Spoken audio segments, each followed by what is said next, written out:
Hey everyone, Sumo Spiffy here. This is the Kotonowaka breakdown. We're gonna look at his growth over time, some of his more challenging head-to-head matchups, and finally compare and contrast his January basho to the man he, and everyone else, is trying to measure up to, Teru no Fuji.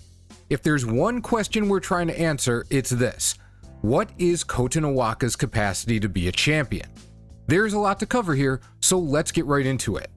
First, I want to compare his record over the last 2 years with those of his closest Ozeki rivals, Kirishima and Hoshoryu. No disrespect to the hamster fans, of course. More specifically, I want to look at a list of who they've lost to. In March 2022, Kirishima, then Kiribayama, was Maegashira 4 East. Since then, he's lost 59 matches where he fought, which means not including Fusins. Most of the names at the top shouldn't be too surprising, although the list of wrestlers with just one win, which can happen to almost anyone, is quite short. There are a lot of guys with multiple wins over him in that time frame who he should be able to wreck at this point. In some cases, like with Onisho and Tamawashi, his most recent loss was a little ways back, and he probably will stomp him now. But he's been troubled more recently by guys like Tobizaru, Abi, and Midori Fuji. There's discussion, rightfully, about Kiri's ability to reach Yokozuna, but part of the ability to dominate over multiple bashos and earn that title comes from absolutely minimizing losses to the guys who shouldn't be able to stand in against you. Looking at the opponents who have multiple, relatively recent wins against him suggests he has a few holes to fill in that regard.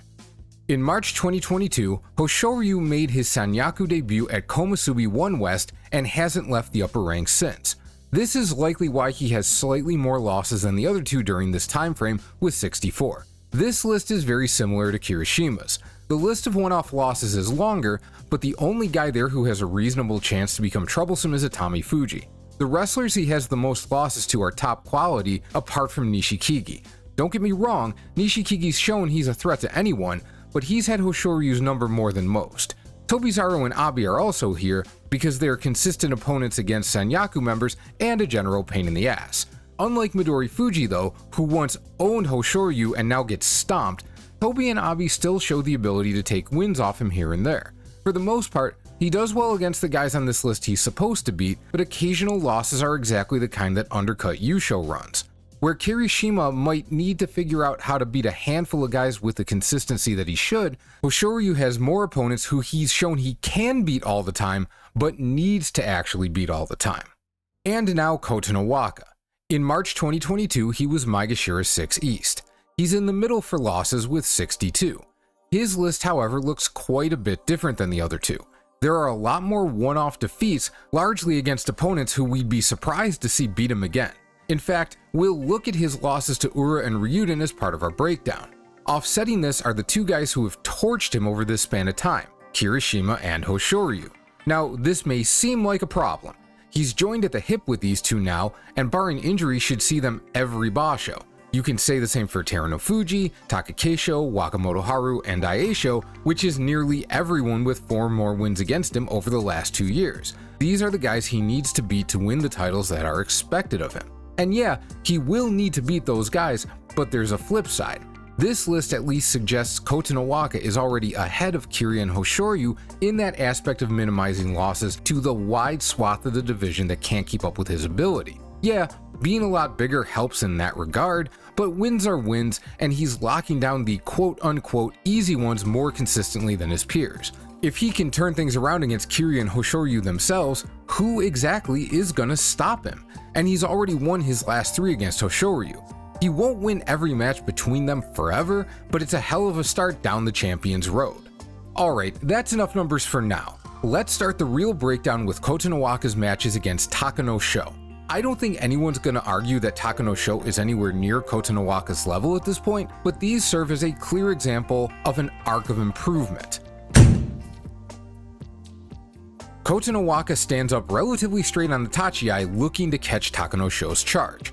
This works exactly like he wants. Takanosho basically bounces off him. Kotonowaka gets his hands underneath Takanosho's arms and drives him back. Takanosho slides his left foot back to brace. Kotonowaka tries to make something happen right away, pulling down on Takanosho's left shoulder and gets him to stumble a bit, but overall it's worse for Koto because he effectively pulls Takanosho back into him. Takanosho driving forward with those Clydesdale-sized thighs is not great for any opponent. He gets Kotonowaka more upright, starts driving, keeps his arms around Koto's ribs to keep him from having an escape angle, and backs him out.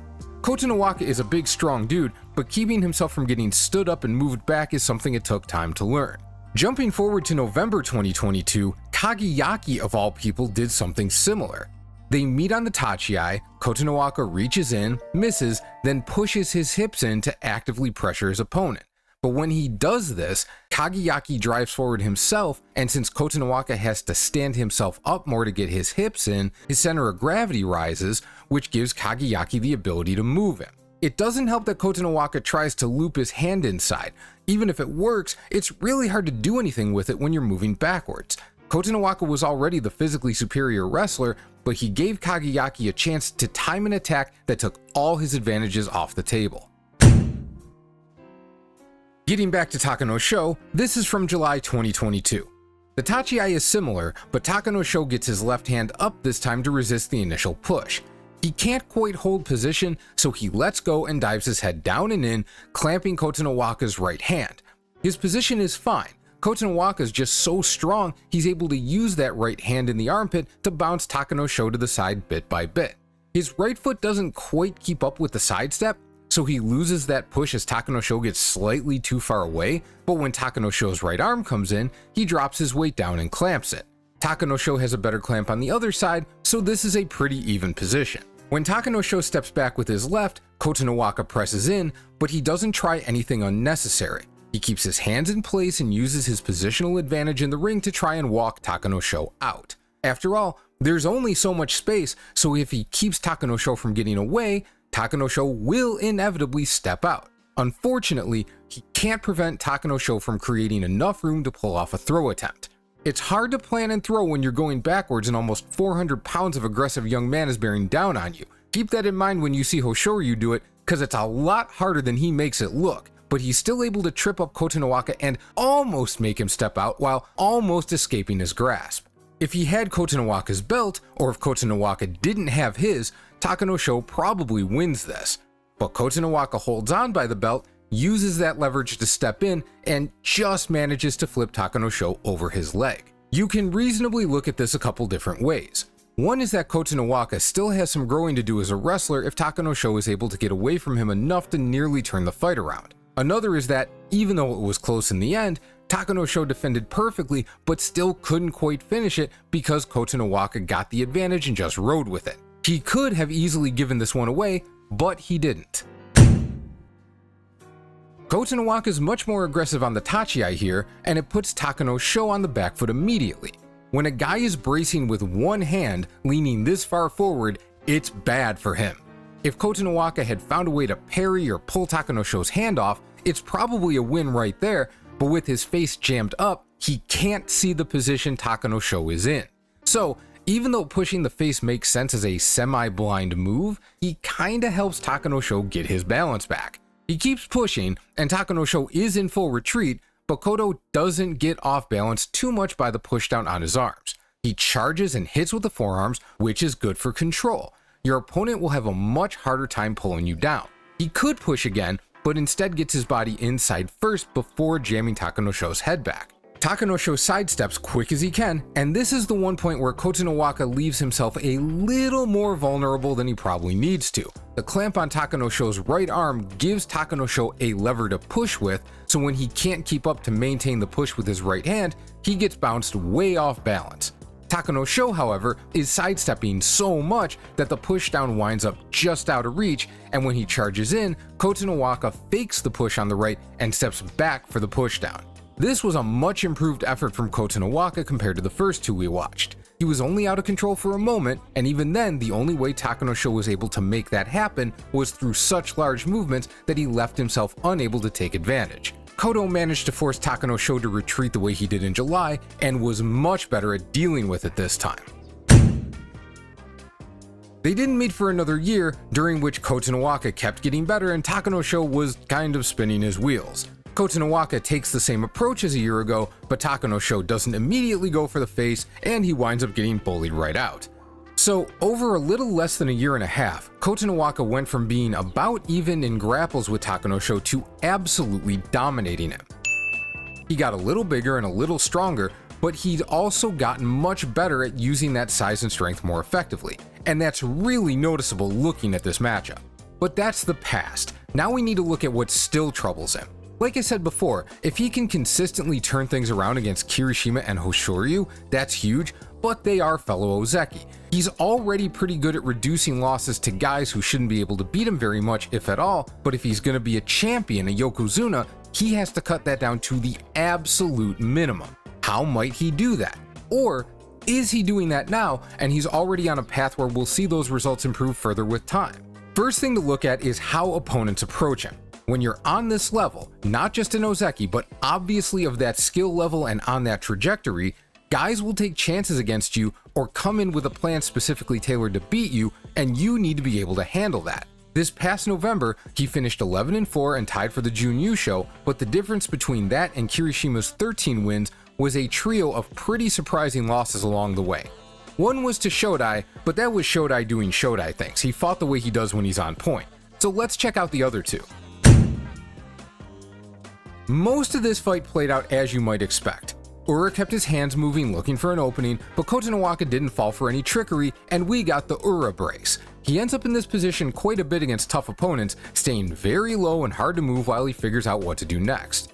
He has an inside press on Kotonowaka's left arm, but that gives Kotonowaka more pushing leverage, which he starts using. Kotonowaka is being appropriately careful.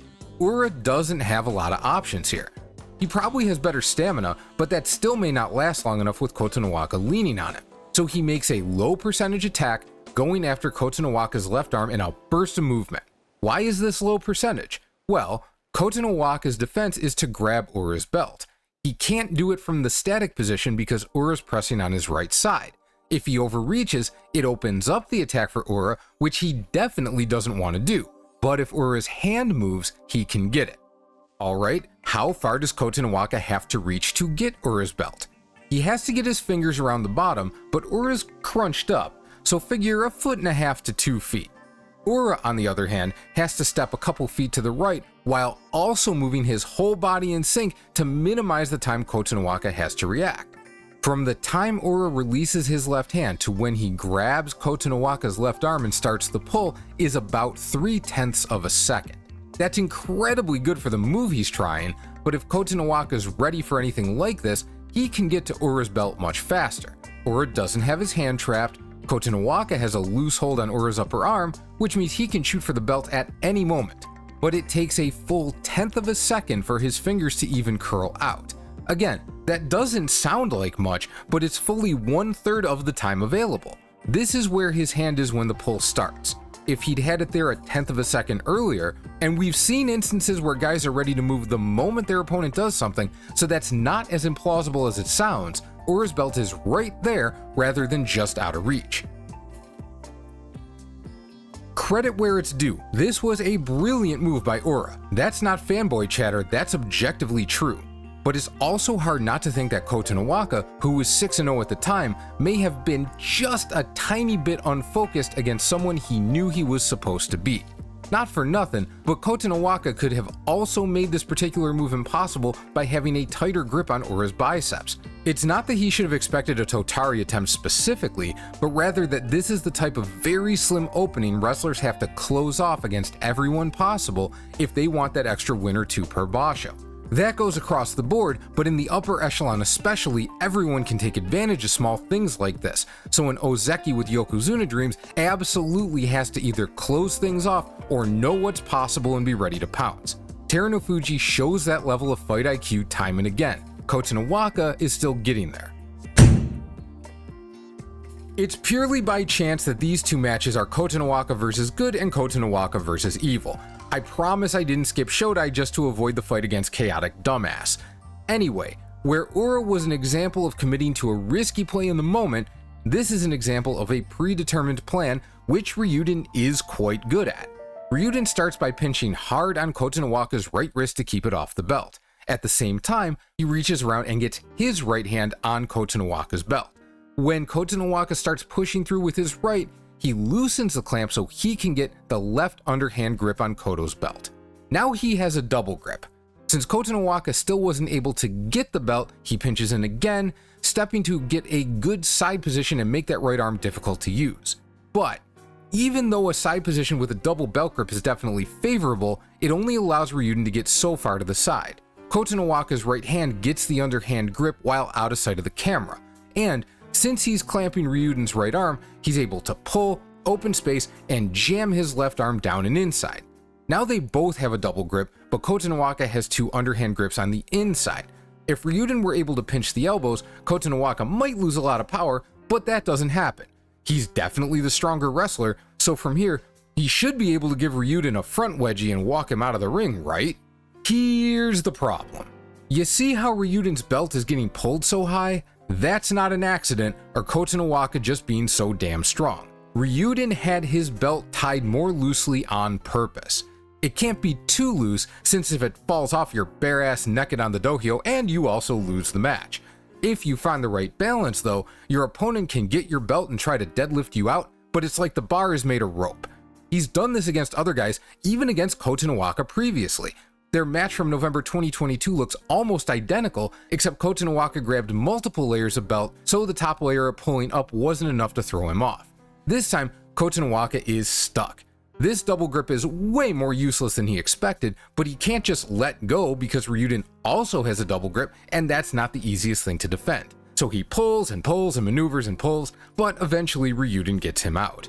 Obviously, if you're gonna be a champ, you can't let a guy get away with this twice. But hopefully Coach Dad walks him through what to do if he finds himself in a similar situation against someone else in the future.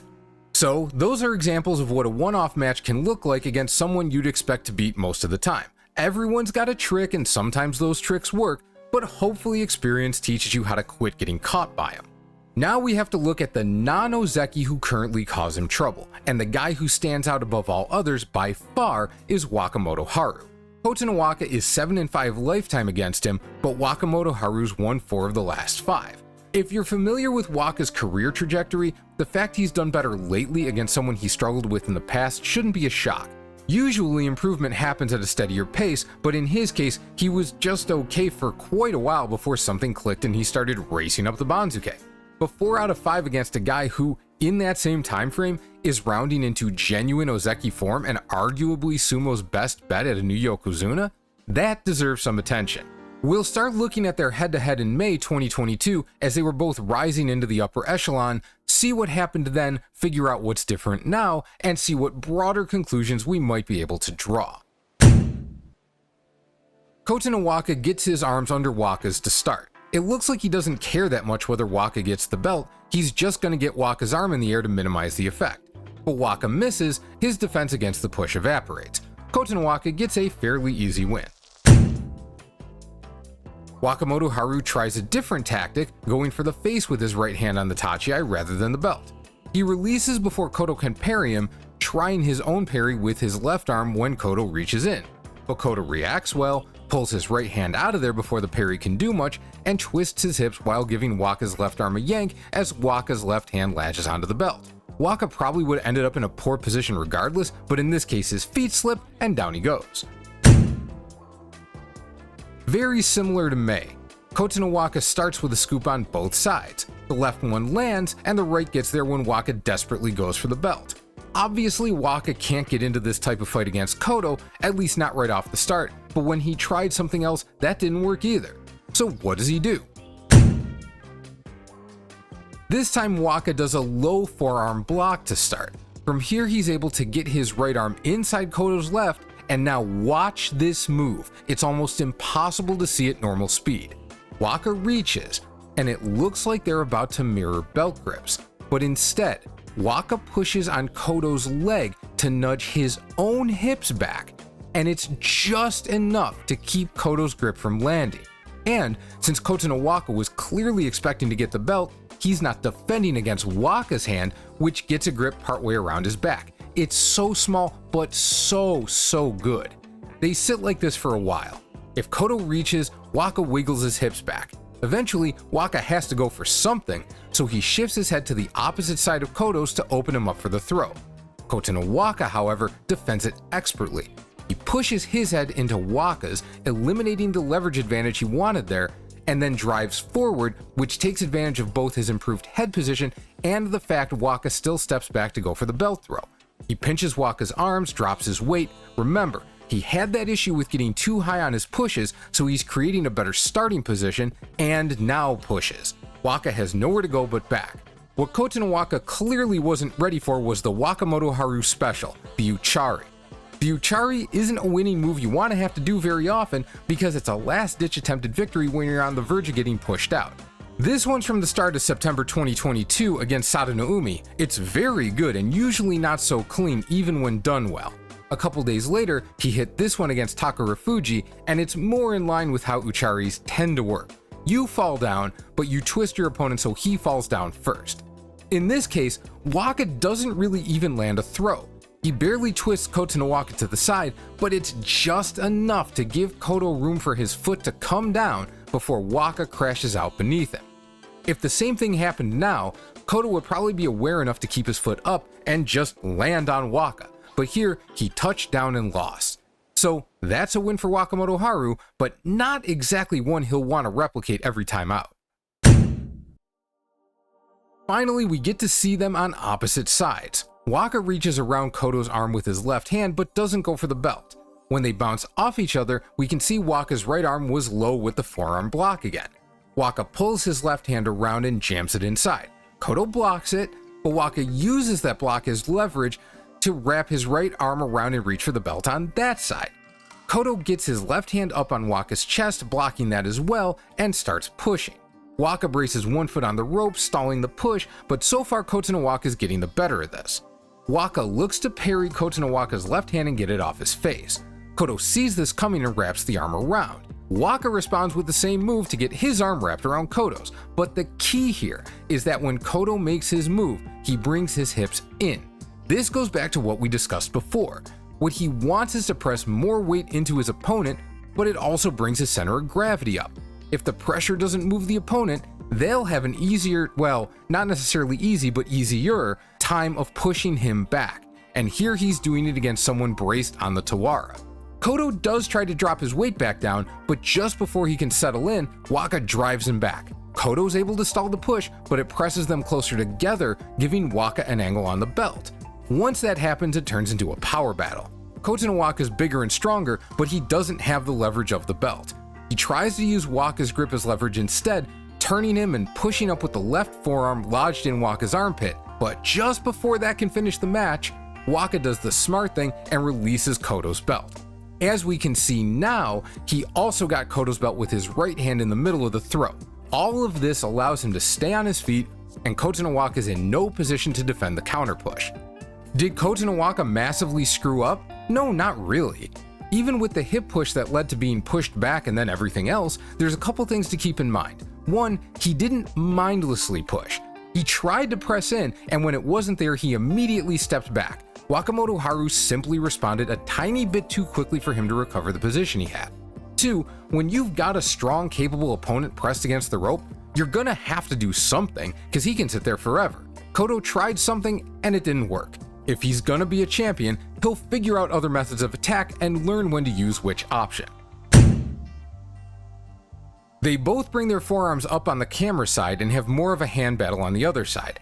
I find this fascinating because they took similar approaches to before, but in terms of left and right, they both chose this match to switch which side they blocked on and which side they battled on. Anyway, Koto keeps Waka's right arm occupied and uses his superior power to slowly push Waka back. This time he goes all in on the force out, pressing with no mind to back off if it doesn't work. And it's not unreasonable because Waka does end up somewhat on his toes. But Waka's also never in any real danger of being forced out, and once he gets his weight down, he has that good lower position that wrestlers love when they're trying to push someone around. I imagine the conversation between Kotonowaka and Coach Dad was basically, hey, you were cautious with the push last time, but he still reacted too quickly. This time, just go for it. And now that didn't work either. Again, not an irrational strategy, but now we're firmly in the realm of Kotonowaka being the one who needs to find some answers. This one goes a lot different from what we've seen so far. They do another forearm block bounce, but this time Waka pulls his arm up a bit, letting Koto commit to trying for the belt so he can lock up that right arm. Even though Koto's elbow is up, so Waka isn't clamping the arm hard or anything like that, this is the first time he's shown some control like this over either of Koto's arms off the tachi-ai. Koto reacts very smartly though, pulling down on Waka's left arm while pushing up with his right arm. It looks like a throw attempt, but he doesn't step back with the right foot.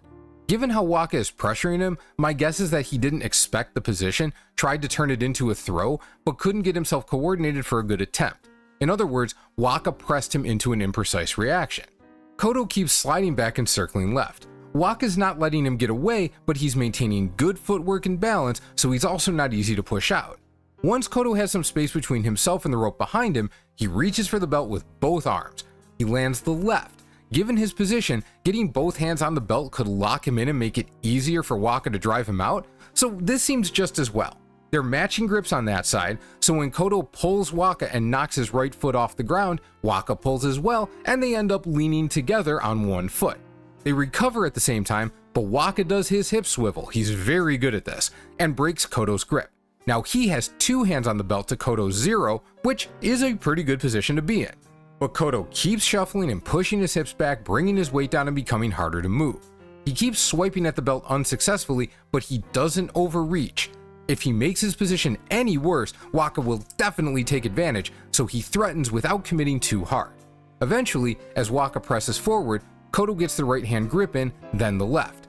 Waka hip snaps the left off, but Koto gets it back in right away. Waka doesn't give up the push right away when that left hand latches onto his belt, and even when it doesn't work, it still looks like Waka's got the upper hand with Koto up against the edge like this. They stay like this for several seconds until Waka makes his next move. He gets his hips down and pushes his feet forward. Since he's below Koto, he's able to force Koto's weight up. This is what you're hoping for in this position. This is how you get someone like Kotonowaka moving. But Koto does a stance switch, using the open space to basically deadlift hop Wakamotoharu around and around until their positions are reversed. Even though Waka somehow manages to find his footing on the rope, there's no way he'll land another miracle Uchari here, and Koto flops on him for the win. So in all the matches we've watched between these two, this is the first time Waka had a clear aggression advantage. But, like Kotonowaka in the last couple fights, he couldn't finish the job. In some respects, sumo's like a lot of other sports.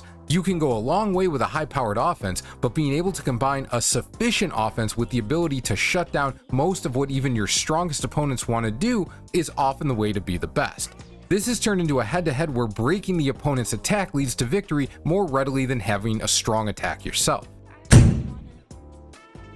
A bit of an anticlimax here, although it maintains the trend of who wins. They bounce off each other, each lands a couple thrusts, but Kotonowaka sticks his hand to Waka's face and gets overextended.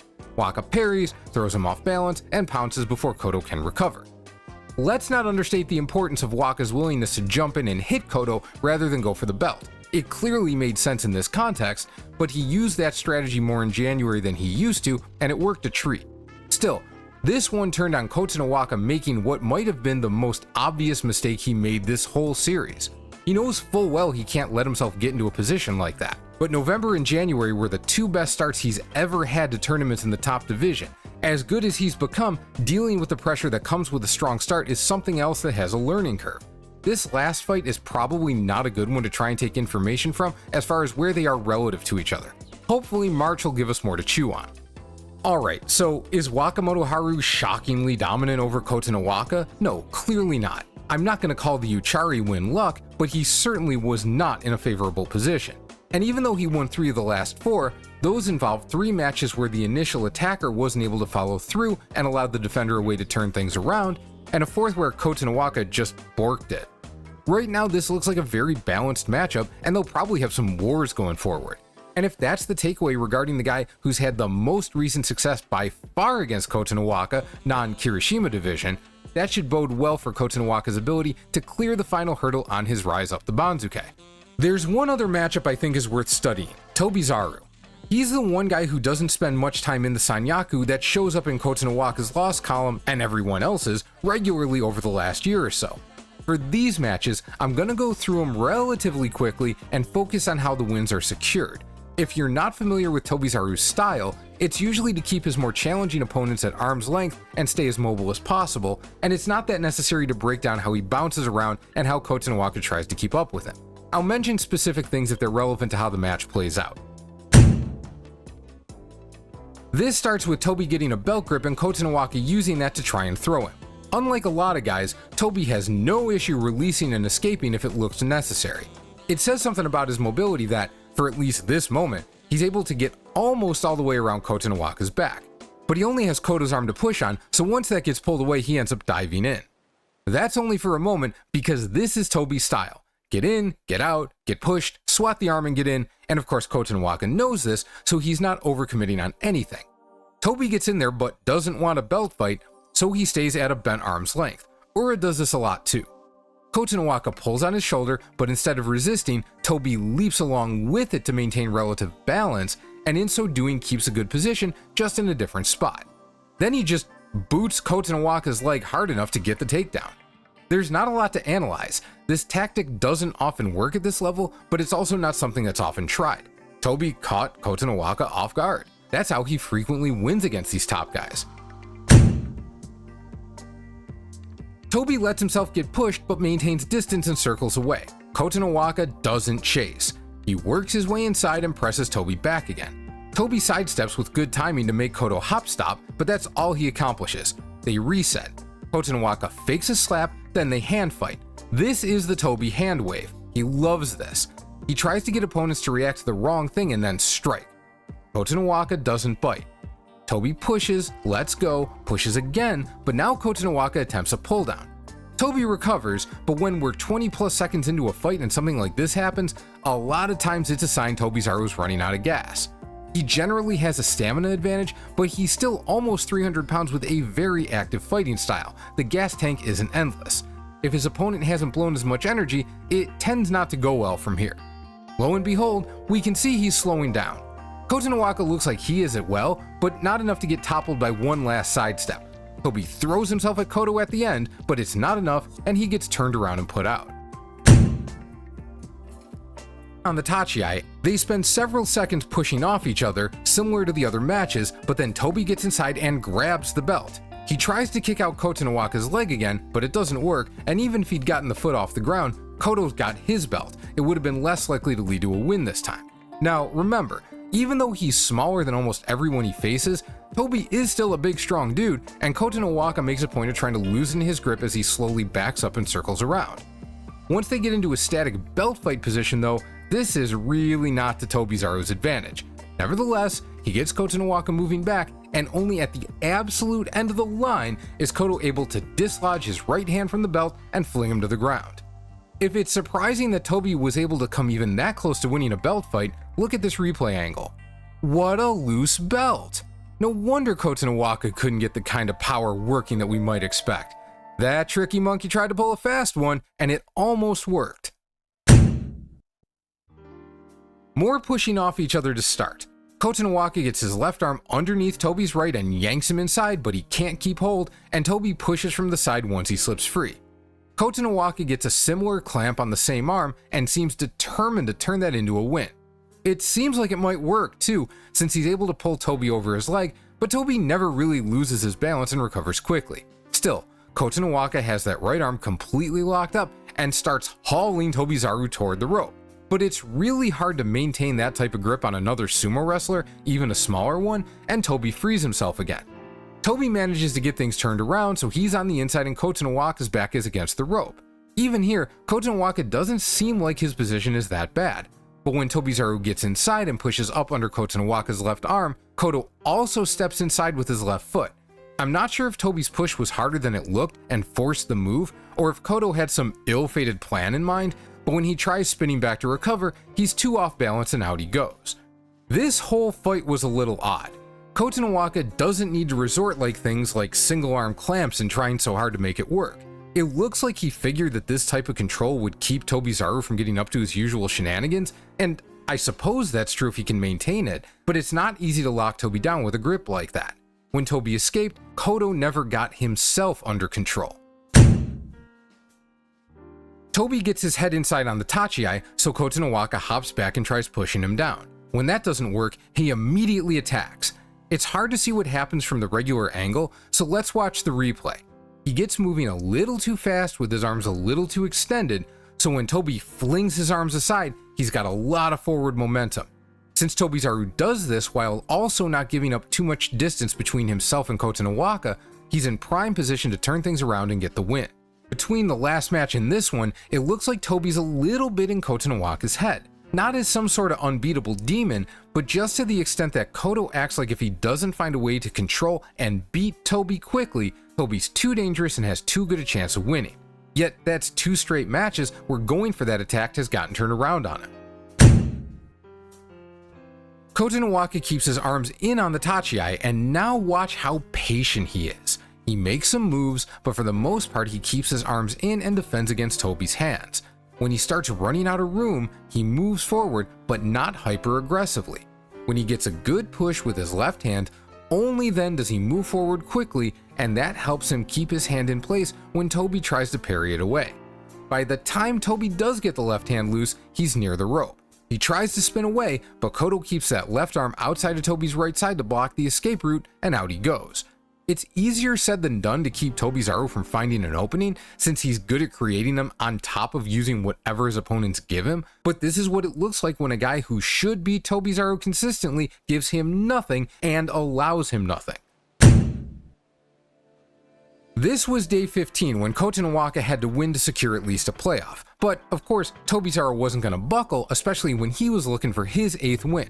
Rather than play keep away, Tobizaru goes right after Kotonowaka. Nonetheless, Kotonowaka pushes him back, then steps right and back for a pushdown similar to what happened in September. Rather than dive back in though, he waits for Tobizaru, and when Tobi comes in head first, Kotonowaka sidesteps and gets high to maximize his leverage on another pushdown attempt.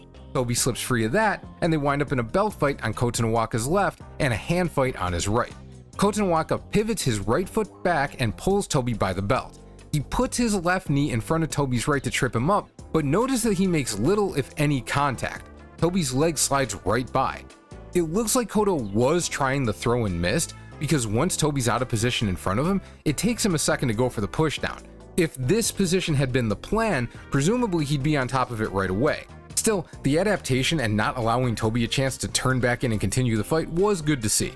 So, Kotonowaka looks like he's about 50-50 for any given fight with Wakamotoharu despite losing 4 of the last 5, and he looks like he should wreck Tobizaru in general as long as he doesn't overthink what's going on.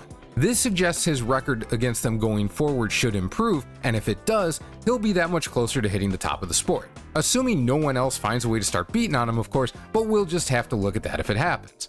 And that brings us to the final part of the breakdown. We're looking at Kotonowaka as, at minimum, a long-term Ozeki, and certainly a wrestler with the capacity to be a Yokozuna. So, how does his fighting compare with the current King of the Hill? Sure, Teru no Fuji beat him twice in the last Basho, and I'm not suggesting he's on Teru's level. But Teru is near the end of the road, and what matters is how dominant Kotonowaka is, or can be, against everyone else. So let's look at their January 2024 tournaments side by side. I'll split their matches into 3 categories. Tactical, where they use superior tactics to win or win more easily. Dominant, as in physically dominant, where they didn't bother with anything beyond basic maneuvering. And lost or should have lost, which is any fight that really should have been won by the opponent. Who actually won doesn't matter. You can lose a fight you're clearly winning, like Kotonowaka's loss to Wakazuchari, and you can win a fight at the end despite not having much of a chance through most of it. Not much to discuss here. Abi is Abi, and we've seen how the top guys deal with him plenty of times. Lean in, keep yourself from getting pushed back, and attack his arms until he can't keep his hands on you. Stay on top of him to finish the job. That goes under physically dominant. Kotonowaka didn't do anything special, just stood in the pocket and whooped Abi's ass. Teru was not messing around with Ura, but he had a plan for Pinky. He pulled Ura's arms up, keeping those hands well away from his belt, and just kept them locked down as Ura circled the ring. When Ura got his left hand free, Teru immediately pivoted away from it and damn near put him in a Kimura. It's probably for the best that Ura wound up falling out of the ring after he got flung away by the arm. Obviously, Teru is physically overwhelming, but this goes to tactical for him since it was his strategy that left no doubt about the outcome. Gonoyama really has one direction and one speed, forward and fast. He can't fight like Abi because he doesn't have the build for that, but he just wants to get Kotonowaka's hands off him and plow forward. Once he gets going, Kotonowaka has to withstand it until he can turn it around. But he's more than capable of doing that and eventually forces Gonoyama back. Notice this is Kotonowaka working on that higher level of patience. He doesn't need to get Gonoyama out of the ring right now. He lets Gonoyama reset to the middle of the ring, gets the belt and sets up his position, and when Gonoyama pushes forward, because of course that's what he's going to do, Koto just steps aside and yeets him into the judges. Good stuff, high level stuff. Tactical win. It was pretty brawly most of the way, but he knew exactly what to do at the end. Terunofuji though wound up in this epic battle with Wakamotoharu. Keep in mind, Waka had never beaten him, but Teru had never blown him out either. In fact, after their push battle at the start, Teru looks like he's gonna lift Waka up and out, and if he did, it would have been his most convincing victory in their series. But Waka got the left hand on his belt, and as Teru pushed in, his hips got close enough for Waka to land the right hand as well. And dudes just don't realize how hard it's gonna be to deal with Wakamotoharu when he's locked in this way. Now Waka's walking him back. Teru's big weakness is moving backwards, although it's not as much of an issue when it's a belt fighter rather than getting pushed. So it's not good, but Teru's able to push off the rope and pivot around. But Waka is just not gonna give an inch. His grip strength is nuts, and he can trust it against just about anyone in just about any position. So he can hang on for a good long time and keep swiveling his hips out of reach when Teru goes for a belt grab, just like we saw him do against Kotonowaka. He can't keep up constant forward pressure, but he can try a hip pop here and there to get Teru moving backwards. I'll note that Teru's belt is getting pulled up, but Waka's been yanking on it for a while now. Terunofuji is not going to tie his belt looser to get an advantage. Teru leans on Waka's arm to try and tire it out, which is smart. If Waka's arms were too extended, his shoulders would start to tire sooner, but in this position he really can just sit there. Finally, Waka tries another hip drive, but this time sneaks his right foot around the back of Teru's ankle, which trips him up just enough to allow for the final push out. This is gonna happen, especially against guys who are routinely troublesome or tough to finish. Teru went for the early win despite not having a belt grip, cause it's the kind of maneuver that works against plenty of other guys. This time it got him in trouble. He needed some kind of reciprocal mistake from Waka to claw back the advantage, and he didn't get it. This legitimately goes in the loss column. Also, did you notice how this match and some of Waka's fights with Kotonowaka are surprisingly similar? Kotonowaka got Midori Fuji, who, keep in mind, hit Kirishima the very next day with a Katsukashi, even though Kiri knows damn well that's something he likes to do. Here, Midori tries to get his arms under Koto's, which he needs to do to land that Katsukashi. Koto blocks him. He keeps the right hand up there, and Koto keeps it locked down as he pushes Midori around. Once Midori brings his weight down and gets bent forward, Kotonowaka brings his weight down over top of him and pulls down as Midori tries to slip away to land his own Katsukashi. Kotonowaka is 8-1 against Midori with 8 different Kimarite. This is a perfect example of a wrestler facing a comfortable opponent and just using what's available rather than forcing the action. Another tactical win. Taking the openings available is just as much a sign of strategic ability as coming in with a game plan that works. Meanwhile, Teru has a more interesting fight against Abi than Kotonowaka did, but in the end it's Abi doing a good job surviving, but Teru never having an issue dealing with those long arms. Notice that after Abi's spin, Teru doesn't try to push him out, not exactly. He just sidesteps with Abi to keep him pinned against the Tawara. Abi manages to get out of it by stopping on a dime and shoving Teru in the direction of their momentum, but even then, Teru pivots nicely to get after Abi again. And once more, he doesn't overchase, which is good because Abi's pretty solid at sidestepping and hitting pull downs. He lets Abi come back in, pivots again, holds the arm, and controls it to the end. This is what you do when you know it's coming. It was impressive at the time because of how Teru was able to move despite his injuries, but it's even more impressive in retrospect. This was a day of champ stuff from both guys. Sometimes you try stuff for an advantage and it just works. Atami's about Kotonowaka's size, maybe a bit bigger, so when they lock up in the center, there's no clear physical advantage. Kotonowaka has his right hand wrapped under Atami's shoulder, and Atami's leaning pretty far forward, so he fakes the left hand low to get Itami's attention pointed down, then snaps it up to push the head as he pulls the arm. A lot of times it would just off balance an opponent and he would have to follow up, but here it got the win by itself. Teru was not messing around with Gonoyama either. This is a pretty good example of the difference between him and Kotonowaka right now. Kotonowaka fought Gonoyama intelligently and waited for the appropriate opening, but Teru just snatched the arm off the initial charge and treated Gonoyama like a drunk in a dive bar.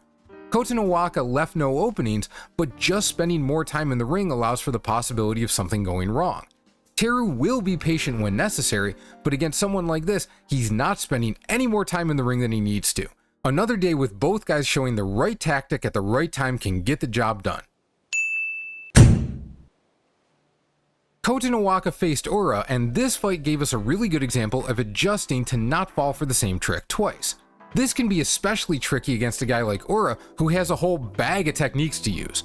He doesn't have to go to the same well, but if it looks like it'll work, he will, so you have to stay ready for absolutely anything. First, this is a good way of dealing with the long low brace Ura likes to set up.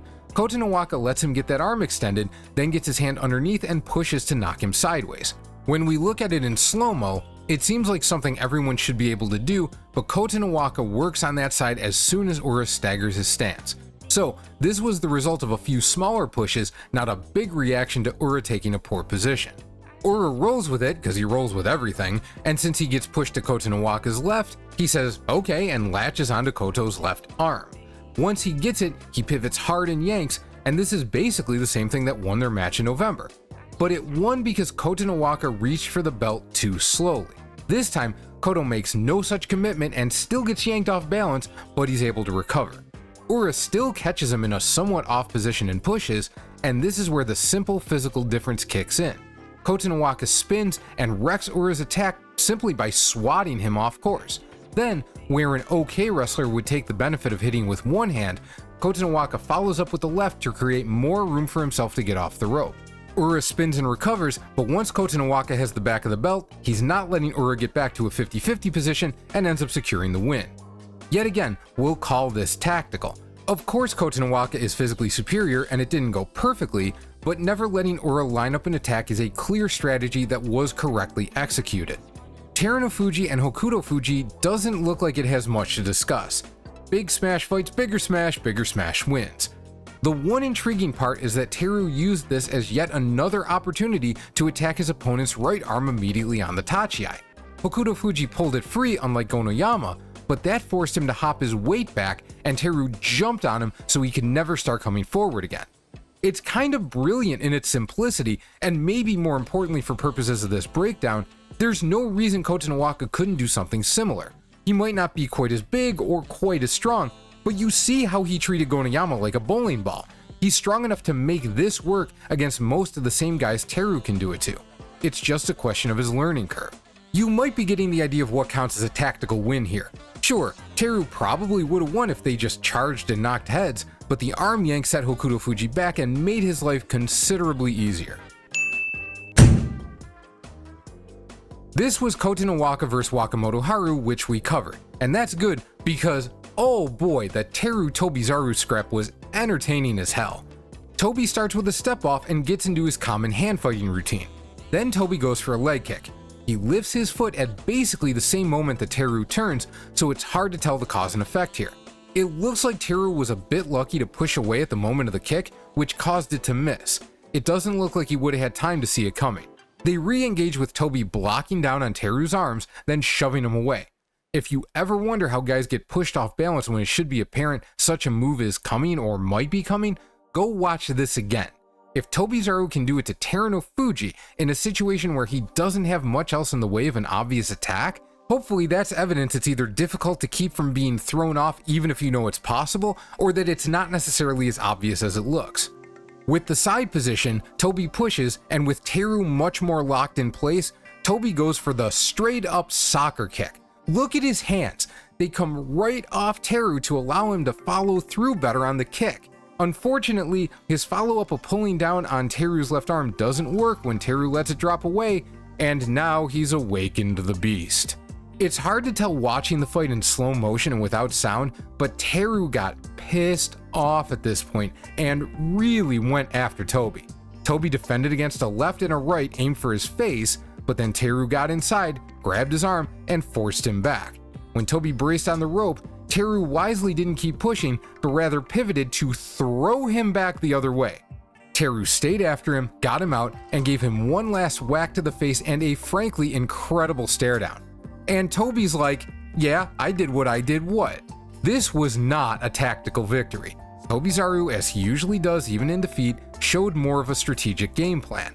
But we don't see this side of Terunofuji very often.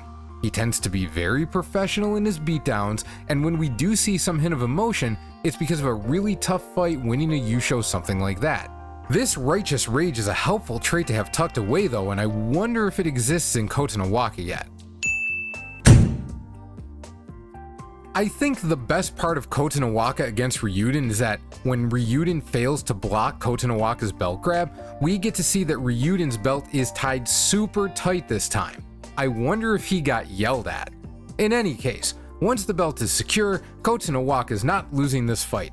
He moves when he's ready and never allows a chance for shenanigans.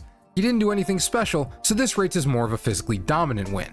To make a separate point though, a lot of us, especially those of us in countries that have a major focus on sports with playoff structures, mainly pay attention to the big matches when it comes to deciding championships. But in sumo, a champion is going to have a lot of matches in each basho that they absolutely must win, because the more challenging ones are, more challenging. This is how they need to deal with those must-wins. Keep it simple, get it done. This was Terunofuji's second loss of the basho, the seemingly inexplicable defeat at the hands of Shodai. I'm not going to harp for the 100th time on how Shodai has no business performing so poorly overall when he's capable of wins like this. If anything, take him as an example of what happens when someone with the physical capacity to be a champion shrinks from what it takes to be consistently great as opposed to learning how to pull it off. And if you want evidence that he still has that physical capacity, look at how he doesn't even need a crazy or unique strategy to win. He started by getting his arms under Teru's and just pushed. Again, Teru's weakness is going backwards, and Shodai didn't allow him to go in any other direction. Very few guys in the sport are capable of this, even if Teru slips enough to allow him the position in the first place. He doesn't even have the belt. He just shoves and shoves and shoves and wins.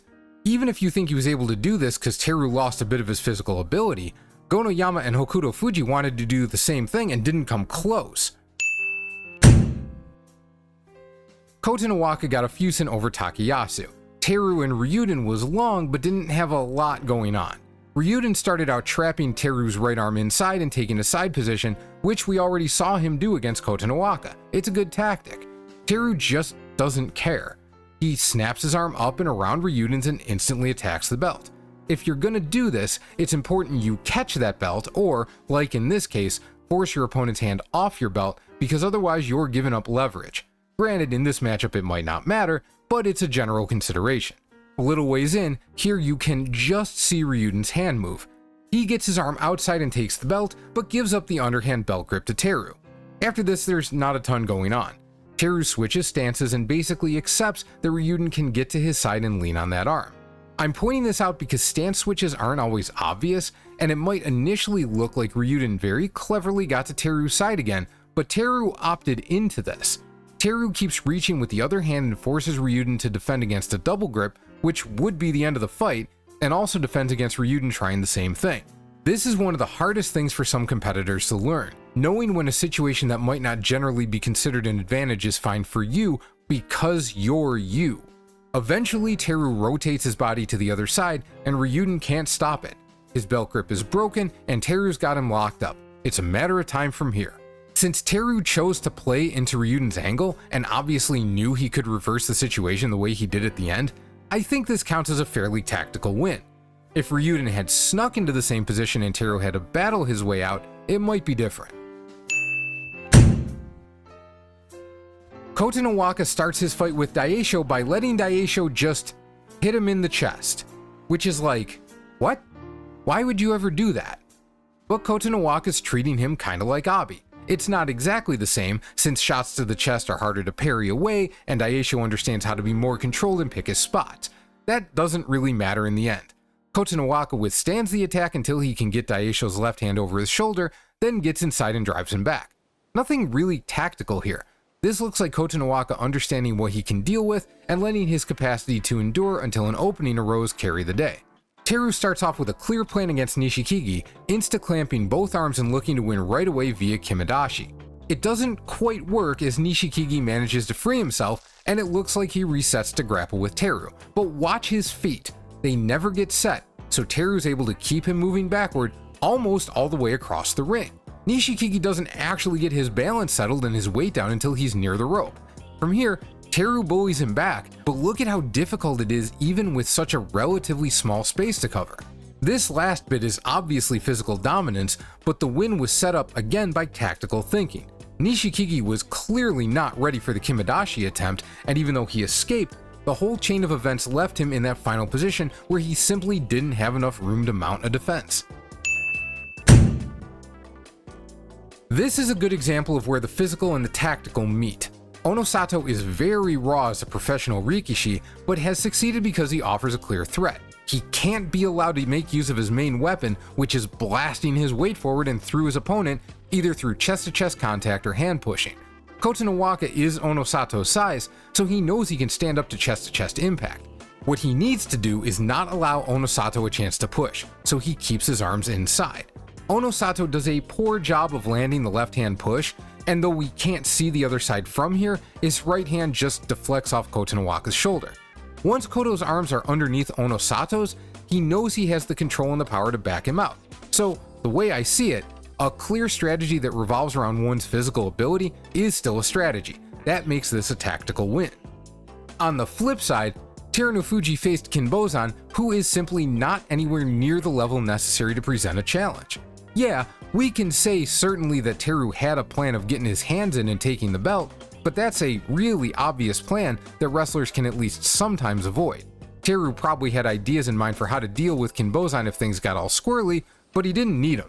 This was basic domination.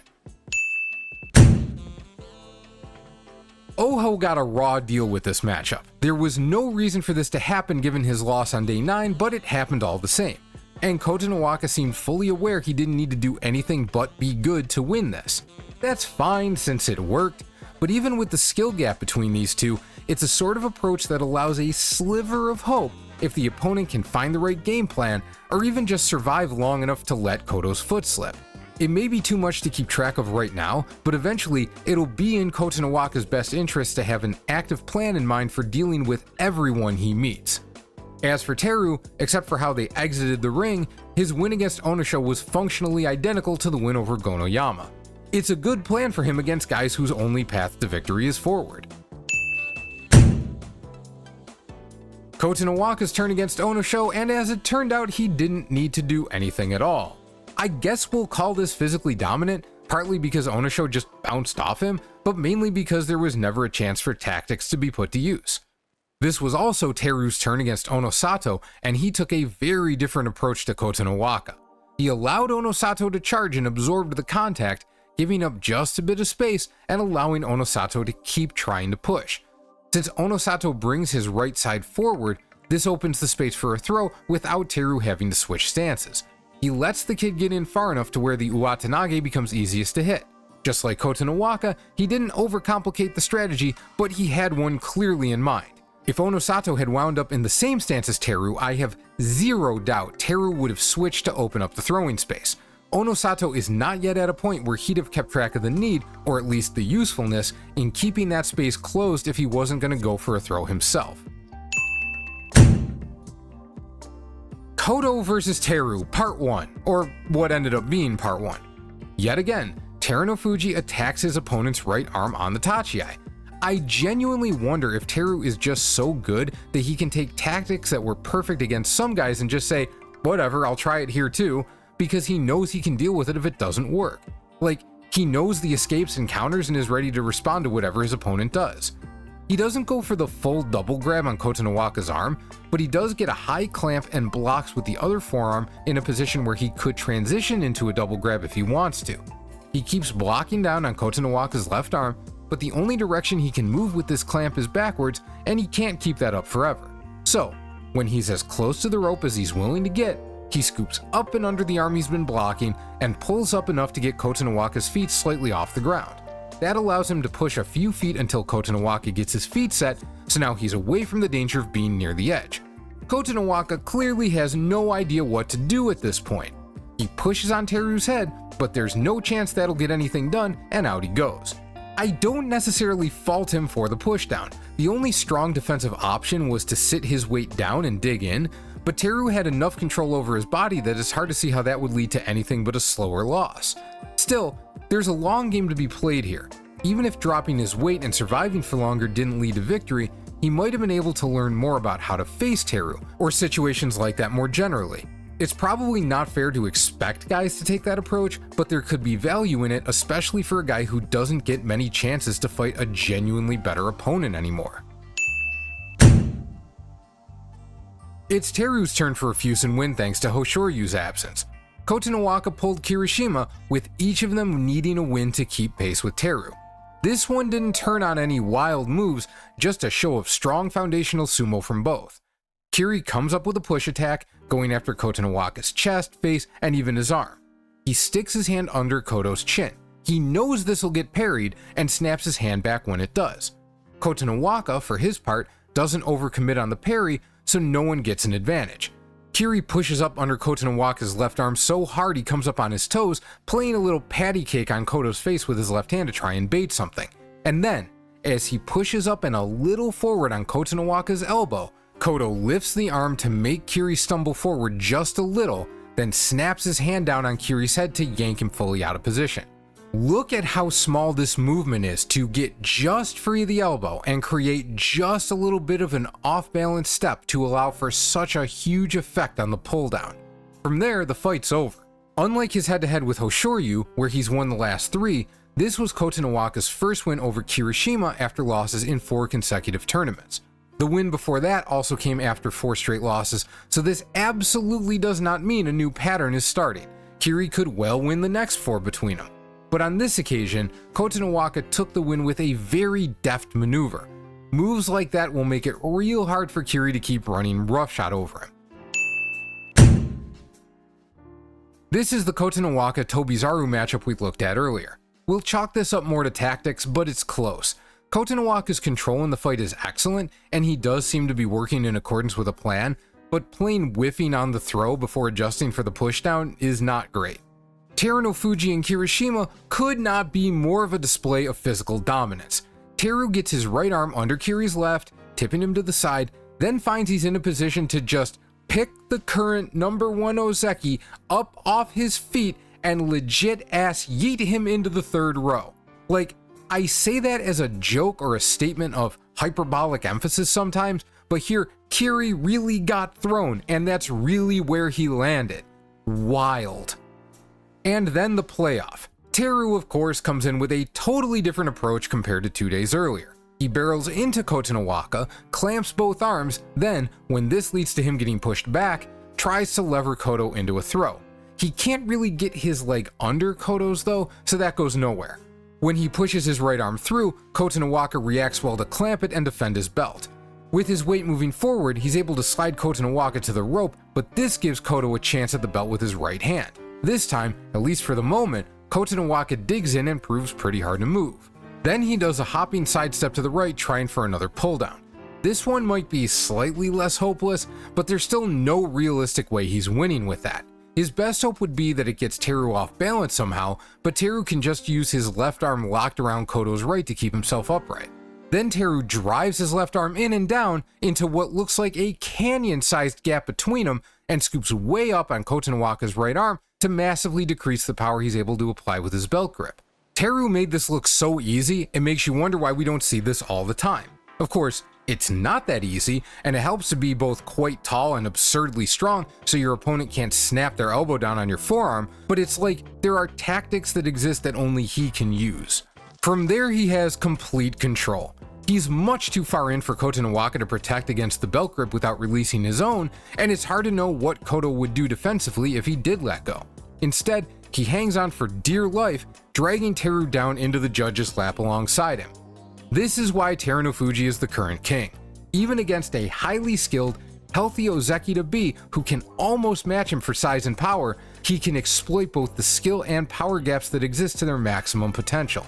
That's the point Kotonowaka needs to reach on his learning curve if he's going to be a successful Yokozuna. So, Kotonowaka vs Terunofuji. It's fair to say both of them relied on tactics more than the pure power sumo they're built for, which is a necessity to compete for Yushos at this level.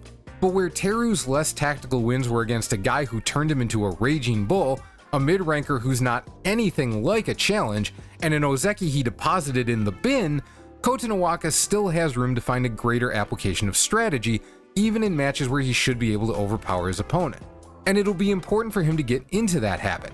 He may be healthier than Terunofuji, but he's still not quite as big or powerful. If he does get into that habit though, I'm pretty sure we're looking at a future Yokozuna. And if he does it soon, we might be looking at the next one. Okay, thanks for watching this breakdown of Kotonowaka, Sumo's newest Ozeki. This was a lot to cover, so if you've played this start to finish, I deeply appreciate it. And if you only watched part of it, hey, thanks for that as well. The Basho's right around the corner. I hope you're signed up for Kachi Clash at the very least. I am gonna go sleep until the tournament starts. Have a good one, and I'll see you then.